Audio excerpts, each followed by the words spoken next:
e vamos partilhar a tela para começar. Ora, muito bem. E já devem estar a vê-lo e já tem os slides que eu mandei. Ora bem, vamos começar este nosso seminário referente à nossa P2 sobre metabolismo e termorregulação. E antes de começar propriamente, eu queria vos dar uma palavra que talvez estejam a estranhar a existência destes seminários, assim, mais ou menos a esta altura do ano. Eu defendo, antes de continuar, é muito difícil com a quantidade de alunos que há hoje em dia, infelizmente não estamos presencial, eu gosto sempre de interagir convosco, eu não tenho coragem de fazer o mesmo com não sei quantos, 100 alunos ou 100 e tal que estão a assistir. Mas se houver alguém que queira interromper por algum motivo de uma coisa não clara ou de comentar, façam favor, digam o microfone e falam. Se eu visse que perdíamos muito o andamento, eu diria para não fazer mais. Sinceramente, eu não gosto nada daquelas conferências de imprensa que dizem que é sem direito a perguntas e eu não iria fazer isso convosco. Estava eu a dizer que, para mim, o grande problema do ensino, nomeadamente da medicina, é integrar conhecimentos, sobretudo quando vocês têm as coisas assim separadas por blocos. E a minha experiência há muitos anos convosco é que vocês esquecem-se, isto está bem, são vários blocos, cada um com o seu exame, mas o corpo é só um. E eu vejo que vocês têm dificuldade grande em integrar a matéria, não tanto das UPs entre si, porque fazem um exame integrado no fim, mas dos blocos entre si. E não faz sentido nenhum. Eu era para me ir embora, provavelmente alguns já terão ouvido falar que eu tinha metido a minha reforma agora que ia sair, e foi o professor Miguel Castelo Branco que pediu-me por tudo para não o fazer, pelo menos até ao fim do ano, porque quando eu estive, uma conversa, nós somos amigos há muitos anos, eu e eu, dizer-lhe Está lá? Alguém está a dizer alguma coisa? Não, fui eu que ouvi. Quando eu lhe falei dos problemas que via nesta faculdade, nomeadamente no ensino, vocês sabem que vocês têm tido problemas no lugar em que ficam todos os alunos na Prova Nacional de Acesso, quer quando era o Harrison, quer quando é agora, e a meu ver isto deve-se à falta de integração, e ele deu-me uma homenagem que eu costumo chamar envenenada, então disse, então fique e você fica responsável por todos os professores de primeiro e segundo ano no aspecto de integrar os conhecimentos, o que me vai dar uma dor de cabeça terrível. Portanto, estes seminários, numa das cadeiras que eu dou, já visam esta integração. E também, diga ali, falo de justiça, porque eu, como gosto sempre de dar aulas, eu acho que vocês têm muita carência de aulas. Um hospital é para tratar doentes, não é só para os doentes terem literacia de saúde e tratarem-se sozinhos. Uma faculdade tem que ter professores, tem que ter alunos, tem que ter aulas. E, portanto, eu como dou aulas nas minhas turmas, havia uma certa injustiça entre as turmas que me tinham ou que não me tinham, e pronto.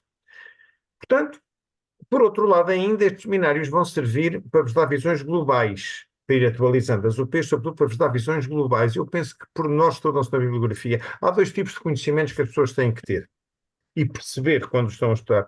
Há uma outra coisa que a gente, ou muita coisa a gente pode estar para esquecer. É para o exame e sabe que existe. Um dia que seja preciso, volta lá. Há outras que têm que ficar, temos que saber tão bem como o nosso próprio nome.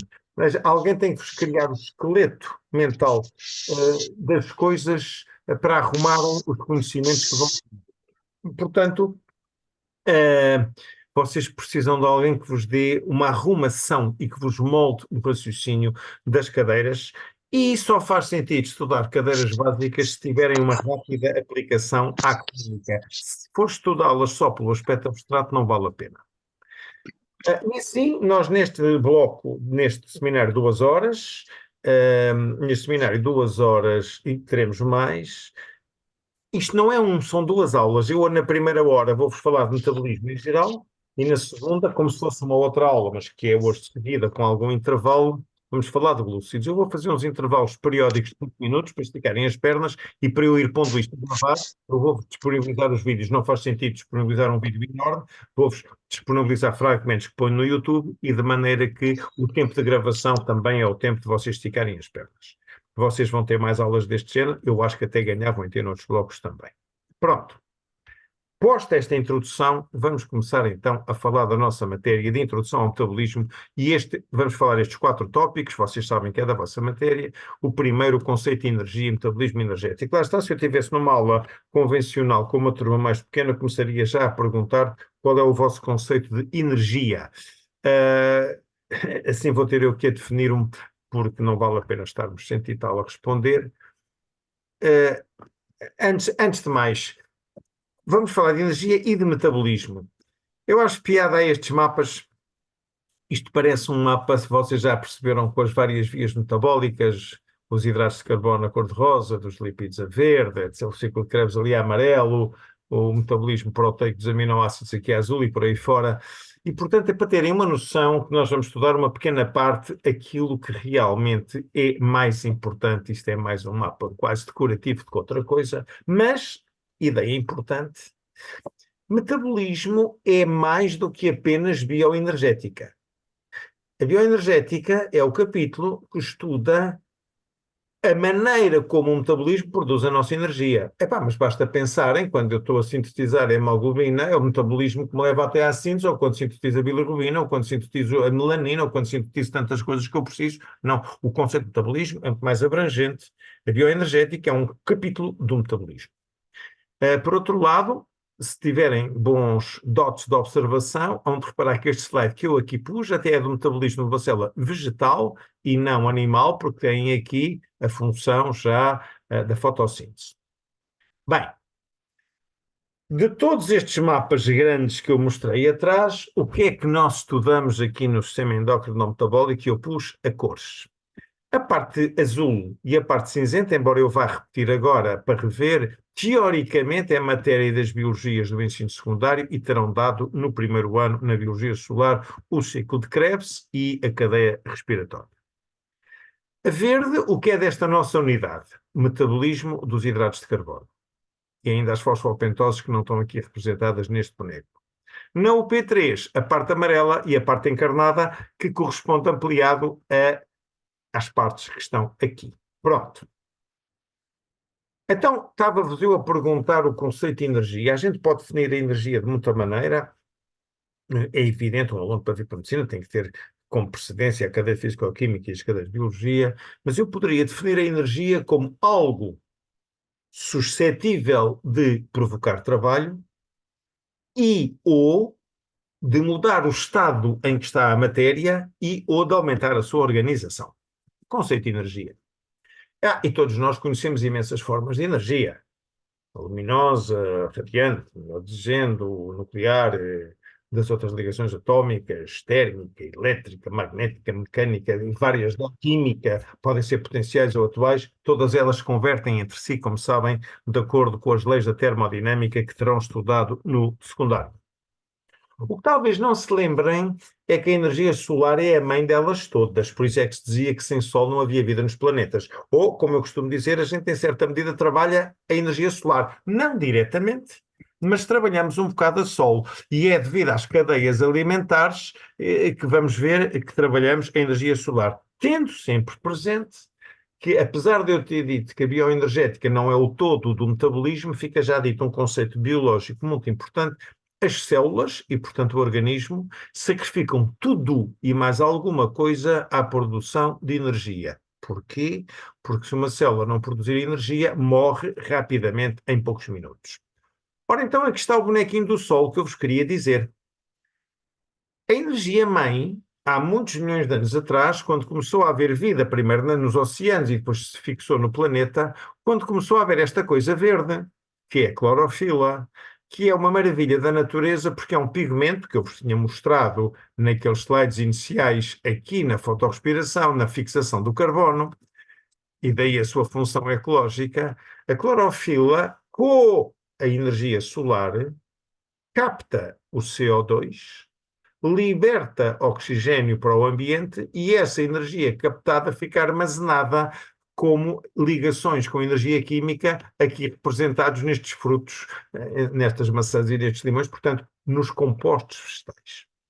Passam mais uns milhões de anos, está aqui já representado o primeiro glúcido, isto é uma molécula de glucose, já veremos no segundo seminário, veio os animais que comem estes produtos e assim sucessivamente, por isso é que eu falo do conceito das cadeias alimentares, e temos o homem na terra e os tubarões no mar, os tais topos da cadeia alimentar, porque comem aqueles que comeram e assim sucessivamente até chegar ao vegetal. E é assim, portanto, tudo veio, peço desculpa, da energia solar. Claro que nós ingerimos energia química, mas tudo veio daqui. A partir do momento que nós temos energia disponível, vamos gastá-la. Não há armazém de energia. Isto não é como aqueles packs que a gente compra para carregar o computador ou o telefone quando vai no carro. Nós temos, quando muito, armazéns de substâncias químicas que podem libertar energia. E, quando a gastamos, vamos gastá-lo aqui a cor-de-rosa naquilo que é obrigatório, sem o que ficaremos mortos. É as componentes obrigatórias do metabolismo que falaremos à frente. E depois, se ainda houver disponibilidade, temos um metabolismo facultativo, quer para as atividades aqui intelectuais representadas pelo aluno, quer para as atividades físicas. E ainda, seta verde, se ainda houver mais disponibilidade para sintetizarmos as reservas energéticas, nomeadamente o glicogênio no caso de hidratos de carbono e a gordura, que falaremos no P3, no tecido adiposo. Todas estas transformações não têm 100% de rendimento. As leis da termodinâmica, vocês estudaram, não têm 100% de rendimento. Portanto, estas transformações só aproveitam uma parte da energia química e tudo o resto é dissipado sob forma de calor, o que não é mal de todo, já veremos porquê. Bem, então vamos àquela conversa base que todos sabemos do ensino secundário. E podemos tomar como paradigma os músculos, embora todas as células apliquem-se estes conceitos. Ora, todos nós sabemos que é a ATP, a adenosina 3-fosfato, que as células trabalham, não é novidade para ninguém.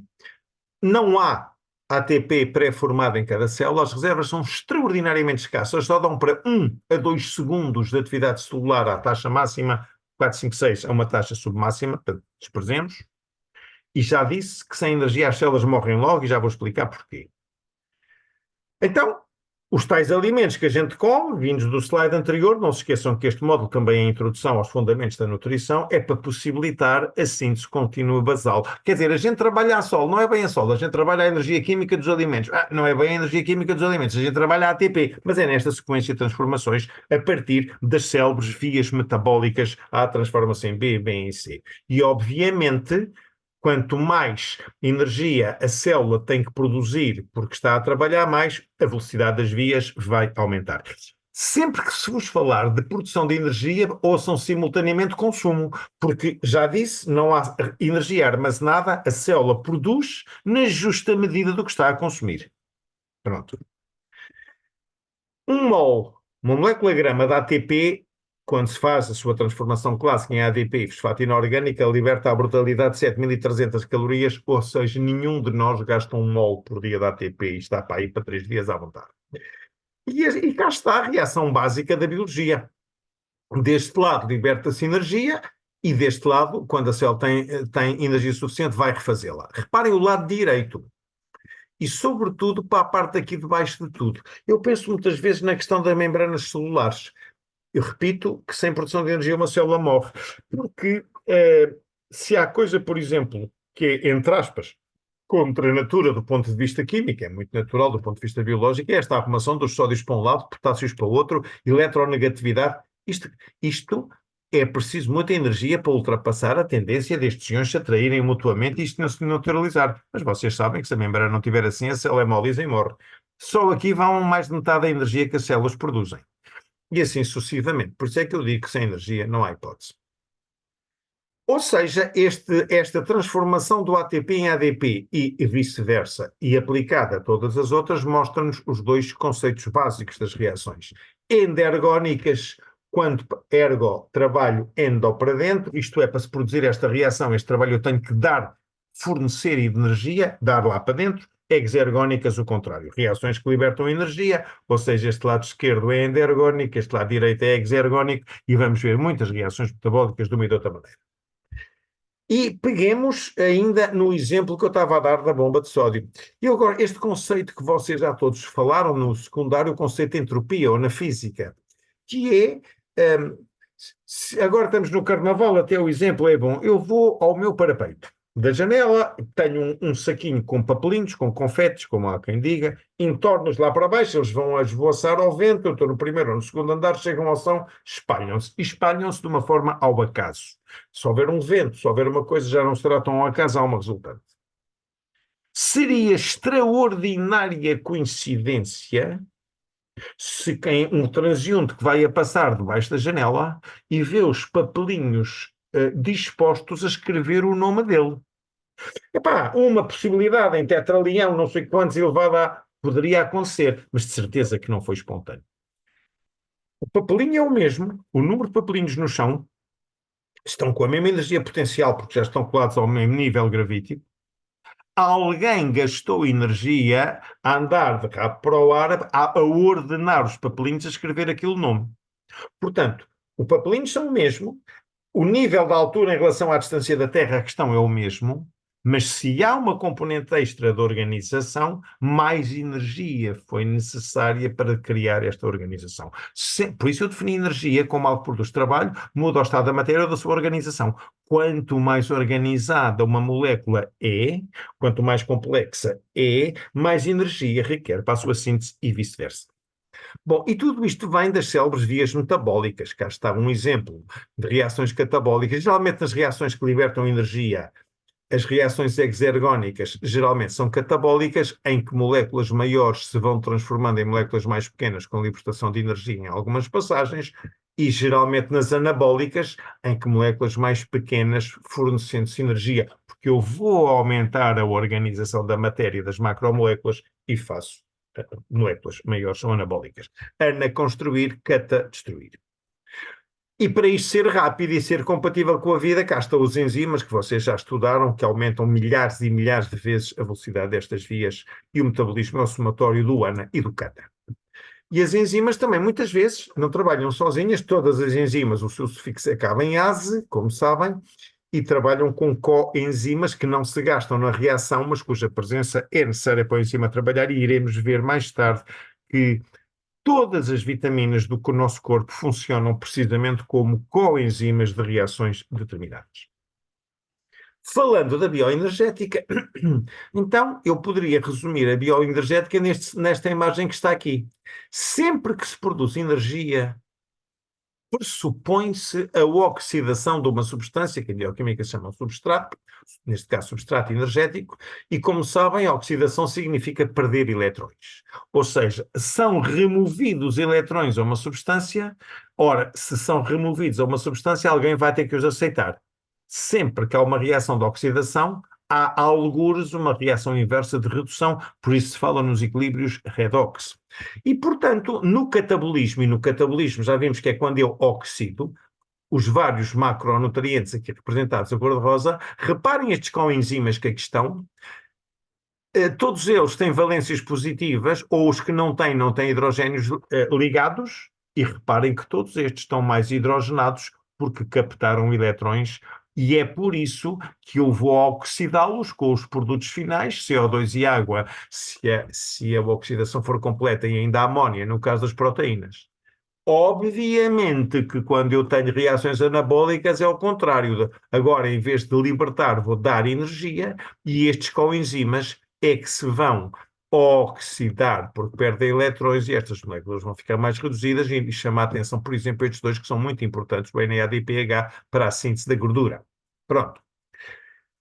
E como também sabem, se eu tiro eletrões a alguém, é para dar a outro. E quem recebe quase sempre os eletrões é o oxigênio. É a única função que o oxigênio tem na vida e no universo. O oxigênio é o aceitador universal de eletrões. E é por isso que sem oxigênio não há vida, porque se eu não tiver quem aceite eletrões, não consigo promover a maioria destas reações que precisam desta produção de energia. Num caso ou outro, minoritário, pode haver produção de energia em que o aceitador final de eletrões não é o oxigênio, e a essa chama-se anaeróbias, isto é, são reações que se processam, mas não é preciso o oxigênio para aceitar os eletrões. E então, entramos neste segundo tópico que eu vos queria falar hoje, que é, e só a seguir é que valerá a pena fazer uma pausa, estes conceitos simples de aerobiose e de anaerobiose, com o que significam estas siglas de consumo de oxigênio, não é volume, é consumo, e produção de dióxido de carbono. O metabolismo é aeróbio, isto é, aquele que gasta oxigênio a aceitar os eletrões, que vocês já sabem que vão para a cadeia de transporte, e que dá para todos as três famílias de substratos macronutrientes, é aquele onde nós passamos a 99% da nossa vida, desde a nossa concepção na barriguinha da mãe, desde que até morrer, nós estamos permanentemente a dormir, acordados em atividade ou em repouso em metabolismo aeróbio, com exceção de uns picos de esforço mais intenso. Chamar a atenção que todos os nutrientes podem ser oxidados aerobiamente, mas as gorduras só aerobiamente. Ao passo que os outros dois. Desculpa, as gorduras está deste lado, cor-de-rosa. Ao passo que os outros dois, nomeadamente os hidratos, podem ser aeróbia ou anaerobiamente, secundariamente. Depois vamos ver porque é que eu falo aqui de dor de alma, porque nós temos imensas, que o digam, as pessoas querem emagrecer, imensas até excessivas reservas de gordura no nosso corpo e temos muito poucas reservas de hidratos de carbono. E como o hidrato de carbono é a nossa gasolina super, é a que nos possibilita esforços mais intensos, a outra é o gasóleo, é só para o beabá. É por isso que eu digo que é uma dor de alma oxidar glúcidos desnecessariamente que podíamos ter armazenados para tarefas mais intensas e ao mesmo tempo não estou a emagrecer como podia porque não mobiliza gordura como posso, tema a que voltaremos mais tarde. E como eu disse atrás, então produtos limpos. O CO2 é formado no ciclo de Krebs, a água na cadeia de transporte e a amónia, no caso, deu no caso da gente ter outras fontes de produção. Eu gosto muito deste bonequinho que nos vai acompanhar. Muitas vezes, tudo o que é aeróbio é dentro da mitocôndria, está aqui representada uma maior, não vamos entrar em pormenores na crista, o que é dentro, o que é fora. Azul o citoplasma, a verde a mitocôndria, aqui a membrana celular. Todos os macronutrientes depois vão sendo oxidados sucessivamente até a acetilcoenzima A.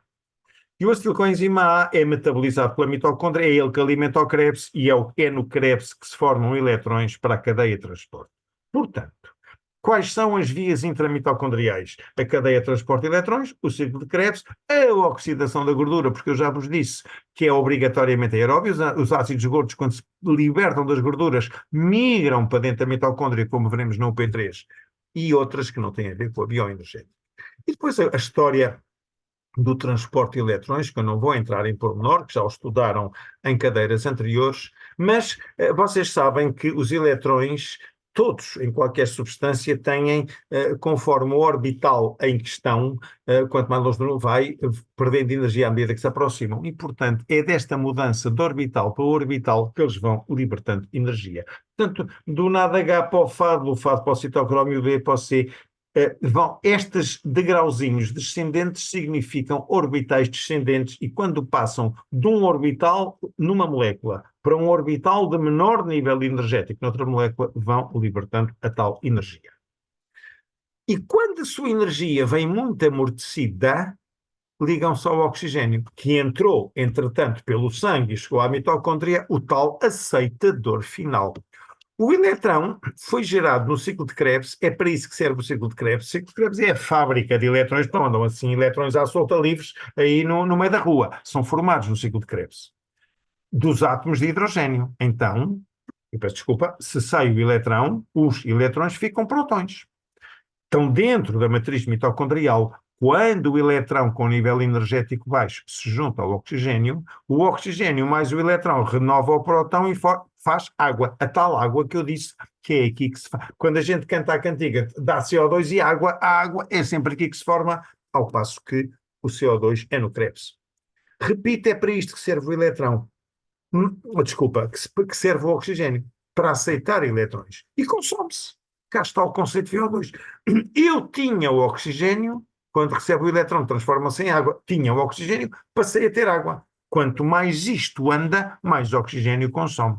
E iremos ver que para que todo este metabolismo do retângulo do meio funcione bem, eu tenho que ter oxigênio suficiente cá dentro e é mais difícil meter rapidamente oxigênio na mitocôndria do que nutrientes. A capacidade celular máxima aeróbia não está dependente da falta de nutrientes nem da velocidade da sua transformação bioquímica, mas sim da capacidade a que eles metem oxigênio lá dentro da mitocôndria. A célula precisa de mais. tem mais energia, tem disponibilidade de nutrientes, mas não tem de oxigênio, então entra em anaerobiose. Cá está, isto era só para vos chamar a atenção da história dos orbitais, mas de facto nós vivemos permanentemente em aerobiose desde que nascemos, como eu já disse, e está aqui aquilo que eu vos falei atrás. Atenção que a anaerobiose praticamente só faz muito sentido quando estamos a falar do esforço físico, uma corrida, um treino, um exercício, porque de resto, sem ser em exercício, é mau sinal. A anaerobiose das células significaria privação de oxigênio. Ou a nível local, que é a isquémia. Isquémia é a palavra que quer dizer privação de oxigênio e é quase sempre por obstrução vascular. Tem uma trombose. Pela artéria, os tecidos ali para a frente estão isquémicos, quer dizer, sem privação de oxigênio. O principal mal da interrupção sanguínea não é tanto o não fornecimento de substratos, mas sim o não fornecimento de oxigênio às células. E temos uma coisa ainda mais grave, que é a anaerobiose geral, sistémica, que é o chamado acidose lática, que aparece nos estados de choque, que é uma situação gravíssima e com uma mortalidade muito elevada. Portanto, a anaerobiose, metabolismo anaeróbio, é quase sempre em condições fisiológicas ligado ao esforço. Então, e para terminar esta primeira parte, nós podemos dizer que o metabolismo aeróbio tem muita capacidade, isto é praticamente inesgotável, é desde que a criança foi concebida no seio da mãe até morrer com 100 ou 150 anos, mas pouca potência. Potência em biologia e em física significa intensidade, ou seja, quando esta célula está a trabalhar mais depressa, o fator limitante da sua produção de energia aeróbia, como eu disse atrás, não é a velocidade destas vias enzimáticas, nem da entrada dos seus nutrientes, mas sim da carência de oxigênio. Isto é um bocadinho mal comparado com aquele exemplo que a gente dá das centrais termoelétricas na Suécia e na Noruega com água gelada. Um copo, uma bica, um cafezinho a 50 graus está mais quente que aquela água da cascata que corre a temperaturas de 4 e 5 graus. É o exemplo da potência. Mas tem uma capacidade, aquela água, através da sua energia gravítica, de aquecer uma cidade e uma bicazinha, ou mais que me aquece, é a palma da mão. Ou também o outro exemplo que se dá é o calor e a temperatura, não é? A quantidade de calor na água do mar, que está a 15 graus, é muito maior do que na ponta de um cigarro que está a 600, mas que é uns décimos de grão. Portanto, a via aeróbia tem uma enorme, quase inesgotável capacidade, mas só dá débito energético relativamente baixo, que chega para o repouso, para dormir, para estar acordado, para o repouso e tal, e para umas atividades moderadas. E, obviamente, que o fornecimento constante de oxigênio aos tecidos está dependente da função respiratória, da função circulatória, da função cardiovascular e por aí fora. E de tal maneira que até têm proteínas especializadas no transporte de oxigênio, que são as que têm o grupo M. No sangue é a hemoglobina, cá está o tal conceito de integração que eu vos falava. Mas a hemoglobina não é a única proteína com o grupo M, é no sangue. Dentro do músculo, sobretudo vermelho, tem a mioglobina, miomúsculo globina, dentro da mitocôndria, os citocrómios. São as proteínas especialistas em transportar rápido oxigênio para fazer face à dificuldade de obter lá dentro.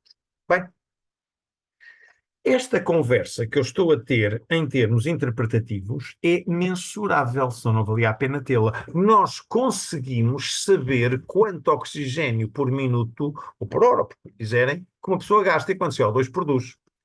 Há muitas maneiras, eu já vos falei disto na fisiologia do esforço no cardiorrespiratório, vou hoje focar-me apenas no retângulo azul, o retângulo cor-de-rosa é para doentes hospitalizados. O consumo de oxigênio, como é evidente, é o produto de quanto é que o ar corrente, neste caso o volume expirado, se eu não tiver uma insuflação pulmonar, o que eu inspiro é o mesmo que eu expiro, basta medir num sentido, está aqui a válvula, já mostro, a multiplicar quanto é que eu ventilo, vezes a diferença entre a concentração de oxigênio no ar inspirado, o FI, e o FE no ar expirado.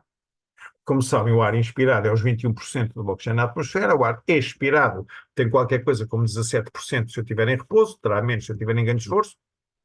Claro, o ar expirado tem muito oxigênio, senão não valia a pena a gente fazer respiração boca a boca a uma vítima se o ar expirado fosse só CO2, óbvio. Então, se eu multiplicar este produto, na unidade de tempo, tenho quanto oxigênio gastei. E é o que eu mostro aqui. Aqui tenho uma pessoa, neste caso em esforço, isto foi quando eu fiz o meu doutoramento, a gente tapa-lhe o nariz com uma pinça para obrigar a que todas as trocas ventilatórias tenham pela máscara e aplicamos patamar de esforço e medimos. Isto pode-se medir de duas maneiras, de uma maneira absoluta ou de uma maneira relativa ao peso. Quando medimos em valores absolutos, medimos em litros por minuto. Quando medimos relativo ao peso, dividimos pelos quilos de peso. E então, como viria um número muito pequenino, falamos em mililitros e não em litros. Portanto, 1 litro por minuto, 3 litros por minuto é uma maneira absoluta de falar. Se eu disser 20 mililitros por quilo e por minuto, estou a falar relativo ao peso. Isto é importante porque também se correlaciona com o nosso consumo de calorias, como eu irei falar à frente, quando falar de metabolismo em repouso, mas o que é importante não perde nada em ser dito duas vezes. Nós, quando estamos em repouso, estamos todos a 1 MET, as três primeiras letras da palavra metabolismo. E nós sabemos, é um número notavelmente constante em fisiologia, quando estamos em 1 MET, estamos a gastar em média, sempre bem repousados, 3,5 mililitros de oxigênio por quilo por minuto. Cá está o conceito relativo. À medida que eu faço intensidades mais intensas, aumentam os metros. Posso estar a 2 metros, a 3, a 5, a 10. E é por isso, assim, aliás, que se classifica energeticamente as várias atividades físicas e, como aprenderão mais tarde, há interesse para a saúde, que é sinal de boa função cardiorrespiratória e cardiovascular, em chegar pelo menos a 6 a 7 metros, sem ter que recorrer à anaerobiose. Muitas meninas, às vezes, que me perguntam como é que quando vamos ao ginásio e está aqui, como veem, o visor de uma passadeira rolante, como é que eles sabem as calorias que nós gastamos? Precisamente porque há maneiras, que eu não vos vou ensinar hoje, não tenho tempo, quando muito no quarto ano, de converter velocidades ou inclinações ou frequências de pedalada em consumo de oxigênio, mesmo sem estar a fazer estas medições, e a partir do momento que a máquina estima o custo de oxigênio deste trabalho, aplicando esta fórmula, eu tenho as calorias que estou a gastar. E porquê? Porque por cada litro de oxigênio gasto, corresponde mais 5 calorias que eu produzi. Portanto, é multiplicar pelo intervalo de tempo e pelos quilos de peso. Por exemplo, se fizerem as contas, perguntas que eu vos posso fazer perfeitamente nas PEMs, uma pessoa de 80 quilos está a fazer uma atividade física de 3 metros. Há tabelas que dizem o que é 2, o que é 3, o que é 4. Durante meia hora. Quantas calorias gastou? Então, em repouso gastaria isto, 3,5 por quilo e por minuto. Como está a 3 metros, multiplica por 3. Já temos o número de metros. Isto é por quilo. Se ele tem 80 quilos, multiplica por 80. Se é por minuto e é durante 30 minutos, multiplica por 30. Se fizerem esta conta, está a 25.200 mililitros. Divido por 1000 para ter litros, e eu sei que são 5 calorias por cada litro. Este trabalho deu-lhe 126 calorias. Simples. Primeira pausa, vou pôr este vídeo a gravar e eu vou sair momentaneamente da sessão, porque preciso de sair da sessão momentaneamente para pôr isto a gravar e já volto daqui a 5 minutos. Com licença.